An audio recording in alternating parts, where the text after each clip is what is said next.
voilà donc ñu bàyyi Fatou Ka mu développé li nga xamante ne moom la indi avec bien entendu l'appui très très prononcé de Cheikh Tidiane Gomis.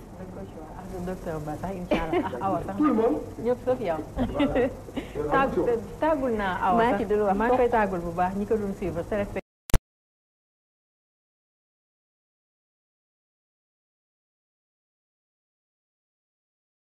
loolu après dinañ ci wax incha allah alors dañuy dem Dakar Buzz ñu dooree ko ak Pod bu Pod et Marichou boo xoolee ñoom seen série bi saison 2 bi ak saison 3 bi dafa bëri ay coow ñu recevoir ci ay critiques yu bëri maanaam ci secte bi nga xamante ni mbirum secte bi nga xam ne dañ ko dugal ci série bi moom Pod il s'est expliqué ci benn interview bu mu doon def ak waa Vibe TV waa Dakar Buzz reprendre ko ne li ñu joué ci mbirum secte yi yëpp dafa nekk d'actualité fii nii ci Sénégal parce que ci biir secte yi dañuy wone xale yi nga xamante ni ñu di sàcc muy liiri di leen def na ko si dul noonu loolu lañ ci joué nee na sax booy xool loolu moo gën a ndaw si li nga xamante ni moom la secte yi def ñu joué ko donc moom nee na xaaru woon critique yi nga xamante ni moom la population bi def envers ñoom wane juste loo xamante ni dafa nekk d'actualité fii nii ci Sénégal te nee na sax duñu yem foofu dinañ dem ci yeneen yoo xamante ni secte yi ñu ngi koy def fii ci réew mi. Qui se sent mort se mouche point. Qui se sent mort se mouche. ñiy critiquer ñëpp mooy peut-être dañ leen laal bëgguñu ñu dugg ci foofu. non c'est tout simplement ça. Awa a raison mais non mais attends dama daal yow am na luy ravager société bi luy yàq société bi mooy secte yi c'est vrai. surtout bébé yi doo dégg sàcc bébé yeeg. services yooyu yëpp mais non ils ont raison. dafa mais li xew ci dëkk bi dafa doy waar bu élection jotee rek ñu commencé di sàcc xale yi yooyu yëpp ci la bokk. ma ne ñii ñoo wax dëgg nañu feeñ. et film loolu la film day am njëriñ waaye film di wax ay yëfu tappale ñii tappale wuñu nañu waxante dëgg. voilà mooy peut-être ñi teeloo di wax ne seen ndey commentaire la leen liggéeyal.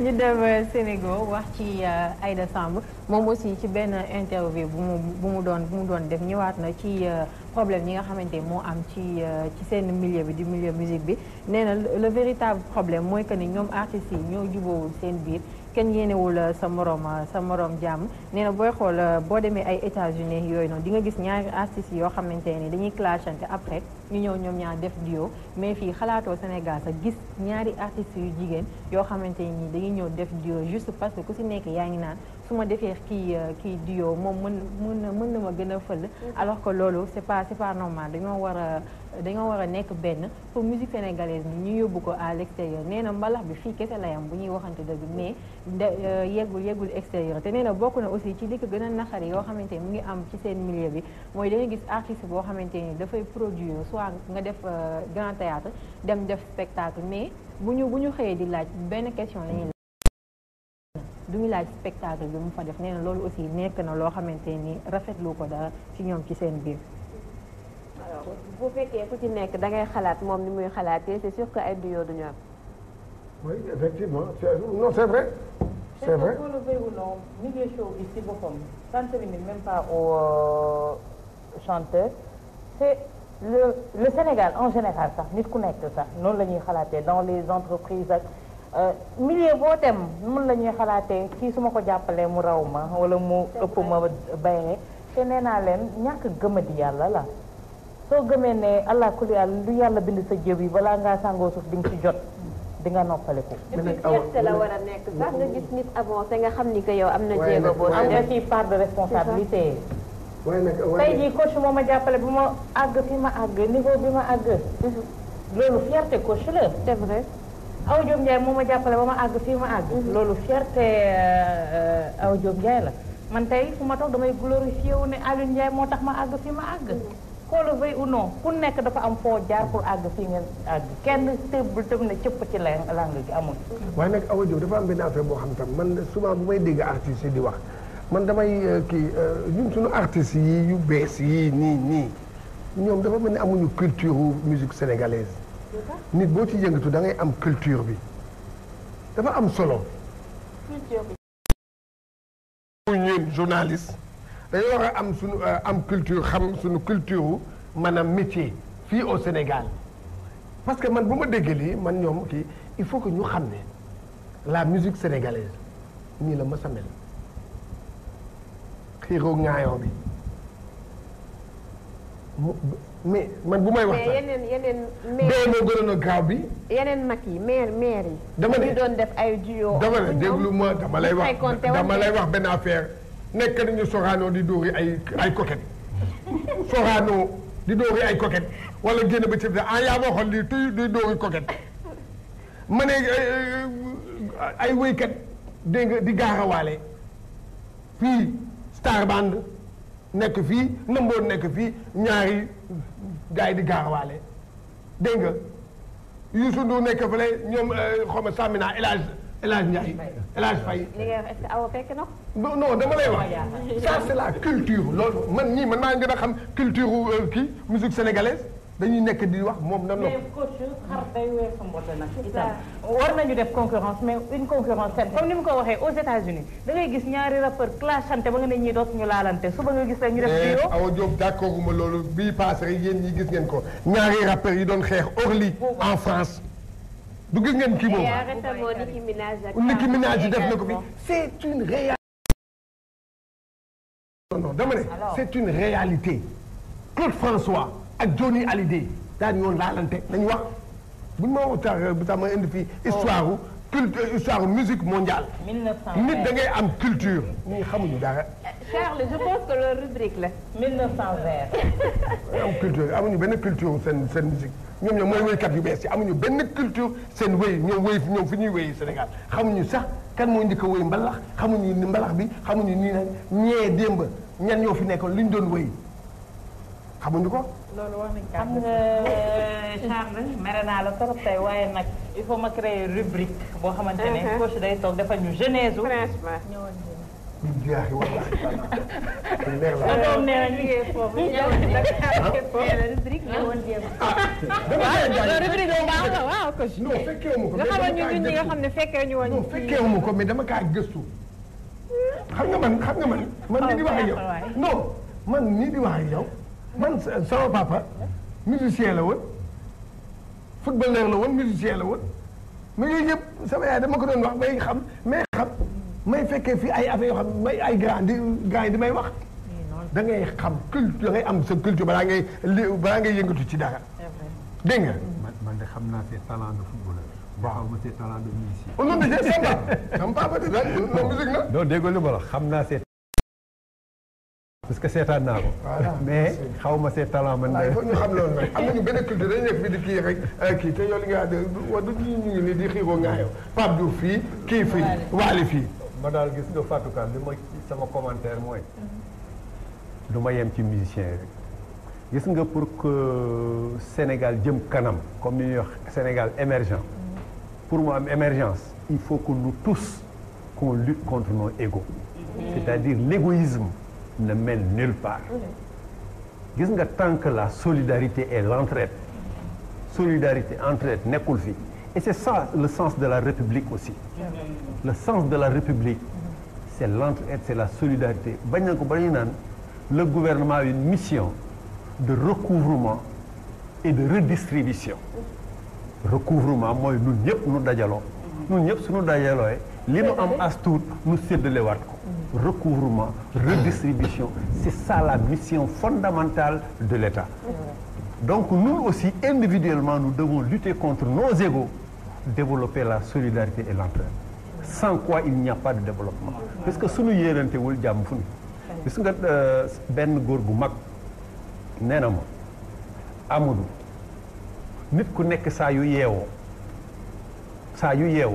bala moo julli sax xam nga lu mu war a njëkk a def yàlla na ma yàlla may ma defal ñeent fekk loolu laa yéene sama bopp que l'occasion me soit donnée de faire aux autres ce que j'aimerais qu'on me fasse. mais su loolu amee mais jàmm ne ñooy mais mënoo gendarme da koy dagg de. waaw kon ma noppi ko. journal bi dafay nekk mu ngi am na solo trop docteur Ba ñu dem Dakar Info aussi wax ci guy gi boo xooloon semaine yi ñu génn waxoon naa ci Sa Kajoor kàddu yi mu yëkkati woon wax ko ci teg ko ci kaw guy gi alors moom guy gi aussi ci benn interview bu mu doon def ñu posé ko question lan la xalaat ci kàddu yooyu nee na moom loolu du si prononcé wu du si sori et que oto bi nekk si kanam rek moom la ñuy corné moom dafa nekk si yoon donc du attardé wu si yenn yi waaye nee na Sa Kajoor moom ak Sa Kajoor ak yàlla xam nañ ndax moom jàpp na ci feebaru Sa Kajoor bi wala jàpp si dafa nekk rek que ni moom buy def bëggul di def loo xamante ni da koy wane muy nduru genre ngistal ba pare ñi koy wax que dafa war a defal téléthon Sa Kajoor yooyu noonu nee na buñ ko si mës a xaar ndax duñ ko si gis ndaxte moom lépp lu muy def si suuf la koy def parce que yooyu noonu amul sens nee nag moo Sa Kajoor ay xarit lañ bien vrai que des fois ñu am ay tuuti différent yoo xamante ni ay nit ñooy dugg si seen diggante mais mu ngi koy ñaanal bu baax mu tane ba ñibbisiwaat ci Sénégal. wax yëpp de am na ci droit mënoon na noppi. mënoon na noppi rek bañ a wax. d'accord. wax bi yëpp jàng ko fi woon. mënoon na noppi. xam lu mu xam rek comme ni mu ko waxee. bañ a wax. bañ a wax le fait que ñëpp doon xaar mu tontu li nga xam ne moom la Sa bi gën a dàq nag moom mooy nga noppi. balaa arrêté na rumeur yi je pense. débat bi mën na nga ne te. clore na débat. soo nee teg kañ bu boobaa du am lu ñu wax. voilà waaye wax bi mu wax ci waxam yooyu mën nañ ci génnewaat ab wax. day noppi. bii noonu ñu dem Info Rewmi wax ci waxoon naa sànq polémique bi nga xam ne fan yi am na diggante Akon ak ki nga xamante ne mooy Wally Seck parce que Wally moo toogoon fii ci benn émission bu ñu ko invité woon ci benn télé wax li mu si wax je pense que jarul ñu si revenir cette fois-ci nag ki nga xamante ni mooy frère Akon di Mamadou Thiam moom moo def benn interview moom tamit daal di tontu Wally nee na Wally li mu wax noonu yëpp dara amu si dara nekku si dëgg nee na déjà jour bi Wally di dem ci Akon waaye dafa xëy suba ba ngoon jot di ko woo di ko saraxu pour mu yóbbu ko si Akon ba moom mu sonn mu daal di ànd ak moom yóbbu ko ci benn hôtel bu Akon nekkoon fii nee na bi mu demee Wally réclamé wu fa ay affaire u link yooyu noonu yëpp mais photo wu kese la bëggoon def ak ki nga xamante ni mooy Akon nee na aussi si jour boobu li nga xamante ni Wally moom la fa consommé sax ak ñi mu àndaloon moom Mamadou Thiam di frère Akon moom moo ko fay nee na nag il ne comprend pas la moo tax Wally di toog ci plateau di wax loo xamante ni du dëgg nee na nag bu fekkente ni dafa bëgg ci ki nga xamante ne ni mooy Akon c'est pas nan lañ ko waxee c'est pas honnête de sa part moom Mamadou Thiam loolu la wax. je pense que bu dee buzz rek en ce moment je parle pas de sur l'international mais bu dee Sénégal instant bi Wally moom moo ëpp buzz Akon ça c'est de un deuxièmement il dit que dafa dem pour ñu photo nous on a tous vu Wally ak Akon ci scène ci penc mi di wayandoo ñoom ñaar donc il y va pour une photo pourquoi encore quand même. man de mooy loolu les tenants et les aboutissants de leur rencontre moom mënu koo xam. vraiment et puis il se permet moom Mamadou est-ce que le mot bëggul buzz. exactement parce que lui personne ne le connaissait avant. waaw Wally moom mooy. finalement on dirait que c'est lui mais surtout quand il dit que quand journaliste bi di ko laaj est-ce que sax Akon xam na Wally mu ne c'est ça la grande question gëmul ne sax Akon xam na Wally xamul fa Wally toj alors que ñu gis. Akon ak Wally ñu def duo ñoom ñaar sur scène penc mi loolu rek je pense moom bu ko seetaanee après wax na su Akon xamul Wally kon ma xam ne Akon xamul musique même à travers bu dépassé États-Unis fu nekk ñëpp xam nañu Wally nañ bàyyi wax yooyu. Wally moom mi am na kii waa ji am na buzz ah. ku boot bukki rek xaj mbooloo comme ni ñu waxee oto yi nekk ci kanam rek la ñuy formé.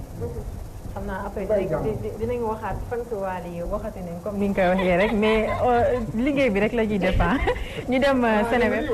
waaw fan si Wally lu ñuy wax. non. c'est que plateau bi dëgg la ñuy wax. pas tout le temps quand même parce que. waaw des fois dañuy attaqué on nous a accusé la semaine passée que ñun ñoo wax ni que concert Wally bi fiasco la woon alors que c'est archi faux. ñun faraluñu kenn bu dee Wally dafa def yoon dañuy ne def na yoon bu deful yoon dañuy ne deful yoon. waaye bii nag moom dëgg nag waa ji mooy ut buzz. waaw mi ngi doon ñu jeexalee ko dem Seneweb jeexalee ko ak ki nga xamante ne mooy Baba Amdi ba tey rek ci ci loolu moom aussi moom loolu lay wax ci mbirum Wally Seck moom nee na dafa am lu ko métti bi mu gisee yenn ci site yi di wax que concert Wally bi amoon foofu noonu ca Genève fiasco la nee na muñ na ko muñ mënu ko muñ loolu moo tax par la suite moom mu jug wax nee na déjà salle Genève bi salle boo xamante nii la ça fait 9000 places alors que 9500 places waaw alors que des milliers de personnes nekkoon nañ fa ci biir salle bi donc loolu du fiasco nee na aussi am na si photo yi nga xamante ni mooy circuler si net bi yi tax ñu naan affaire bi feesul am na si photo yoo xam ne instant bi ñuy def balance la nit ñi di commencé dugg concert bi commencé gul woon ñu jël photo yooyu dugal ko ak photo yoo xamante ni Wally mi ngi ci kaw scène di wane ne que ni affaire bi dafa am échec alors que loolu yëpp dara même si moom il reconnaît que ni salle bi feesul dell mais n'empêche que ni nit ñi bëri woon nañ fa ñëw Wally daal di def show nee na si seen il est temps que ñu bàyyi di xeexante si seen biir ñoom ñi nga xamante ñoo nekk mi ngi jël ay nit di leen jël ñuy liggéey mu leen di fay donc waruñu ko mettre les bâtons dans les roues dañ ko war a jàppale pour mu dem ba pare ñi koy wax que ni warul di copier ci Youssou Ndour pourquoi pas parce que Youssou Ndour dafa ñëw créer ay emploi def loo xamante ni même génération yii ñëw dinañ ci jariñu te Wally ci tànk yooyu lañ nekk donc c'est très normal que ñu koy tëkkale ak Youssou Ndour ci côté boobu. waaw mais non mais c'est que rek kañ man Baba am bi man dama bëgg a laaj lan la wax loo xam ne moom li mu wax moom la nit ci wax que salle bi dëgg la mais am na feesul loolu la nit ci wax ñi de attends si loolu la ñu wax Baba am di dafa waaw kenn wax leneen le contraire. le mot fiasco quand même c'est. kan moo fi wax si kenn waxu. ma ne fiasco xam nga lan la. wala ñu ne le coup raté. le coup raté fiasco ki ko bind va prendre ses responsabilités ma ne xam nga lan la man dama seetaan affaire bi bakki démb seetaan naa ko ñaari télé laa doon balancé di xool am na lu ma ci doon xool pour xool sama kii mais jamais au plus grand jamais wane wuñu tribune yi ci suuf lañ doon wane et ñu wax si ci wax dañ ne ci kaw dafa amoon kii ba pare ñu wàcce leen ñu nekk bi feesul man loolu laa dégg. mais que je suis d'accord. ah ouais non c'est que mais le fait que feesul ça veut pas dire que fiasco la fiasco. que échec la l'essentiel en est que dañoo def na son spectacle. na Wally la ñëw wax fiasco moo bi. na équipe Wally ñëw toog wax parce que gis nga. moi à leur place du ma tontu.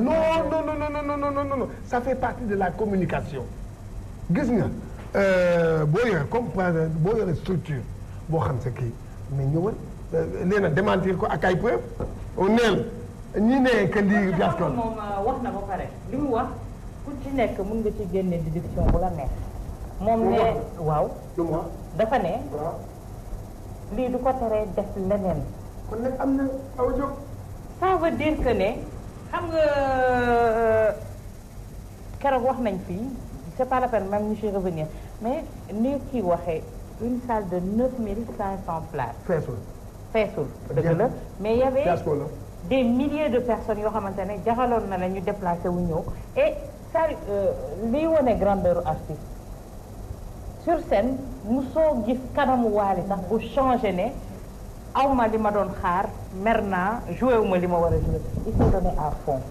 waaw non mais c'est que kii ay. et loolu professionnalisme moom moo koy wane. et bi mu génnee li mu wax c'est simple lii test grandeur nature la. ça va lui permettre de travailler davantage.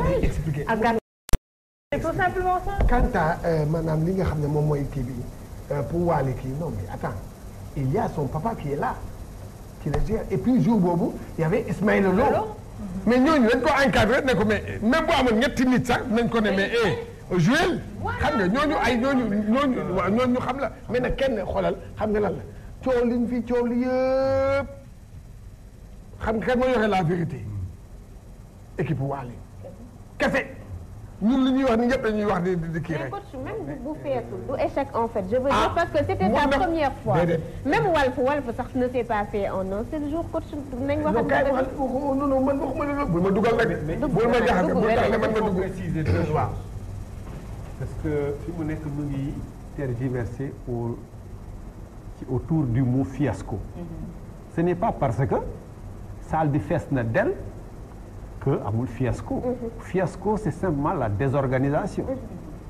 C'est-à-dire salle bi fees na ba nit ñi maîtriser wuñu organisation ba mbir ma yàqu na. nit ñi amuñu satisfaction. c'est ça le fiasco. donc mën na feesal 9500 wala nangam kii yooyu mais ña nga xamee ñoom noonu la ñu préposé woon à l'organisation nekkuñu à la hauteur mbar ma yàqu. comme par exemple sa stade ba. au niveau de Demba Diop. sa final ba. tu l'avais prédit et nangam ak nangam. parce que tu avais même utilisé ko. parce que nit ñi amuñu la capacité d'organisation qu'il faut. et pourtant Ouakam ak Mbour ak Dakar ñëpp ñëw nañ feesal stade bi. mais il y a eu fiasco parce que simplement il y a défaut d'organisation ñi waroon ñëw ñëwuñu ñi ci waroon jàpp ñëwuñu. et la conséquence. pour précision damay gën a nga baal ma rek mooy que li mu wax ni loolu la stade bi mën na fees xam nga mënoon na fees mais mu nekk fiasco. mënoon na fees ba del fiasco. xam nga fiasco mais là on peut pas parler de fiasco. moom laa lay wax dama ne la kenn mënu fi wax xam nga kenn moo mën a wax nga yaa xam nga kenn moo mën a wax. et man dama contre structure bu taxaw nit bu dee professionnel nga dégg nga il faut que mu am communication. communiquer. mais il n'a pas besoin de faire de communication. waaw parce qu'il n'y a pas eu de fiasco. kon léegi nag kon lu waay wax mu noonu. merci beaucoup Fatou Ka. merci colonel remercier naa la bu baax ak ñi ma bokkaloon plateau bi yëpp di nuyu bu baax sama benn xarit bu baax baykat